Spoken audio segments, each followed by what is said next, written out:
Wali Kota Makassar Muhammad Ramdan Pomanto resmi memberhentikan pengoperasian kapal isolasi apung Sini Senin 20 September 2021.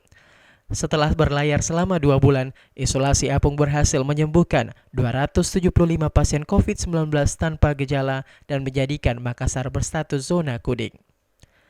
Pemberhentian pengoperasian ini ditandai dengan penurunan bendera kuning dan pemberian penghargaan berupa plakat kepada pihak terkait seperti Kapolrestabes Makassar dan Dim 1408, BS Makassar, pihak Pelni, Pelindo 4 Makassar, Kajari, Polres Pelabuhan, Nahkoda Pelni, Kementerian Perhubungan, para nakes, dan dokter yang berdedikasi selama 2 bulan penuh.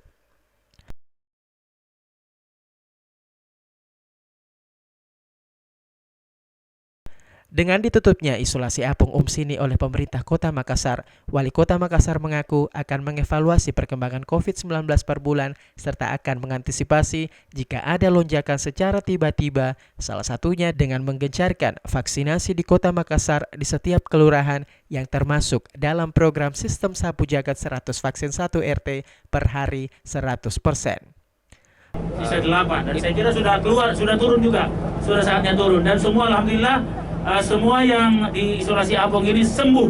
Sekali lagi, semua yang keluar dari isolasi ini sembuh, 100% sembuh. Cuma saya ada satu orang pada saat orang dari luar negeri, refugees, pengungsi, itu ada yang pernah memang masuk ke sini, kemudian sedikit ada masalah di pernapasannya dan kita tapi sembuh. Ira, Fajar TV dan Fajar Radio melaporkan.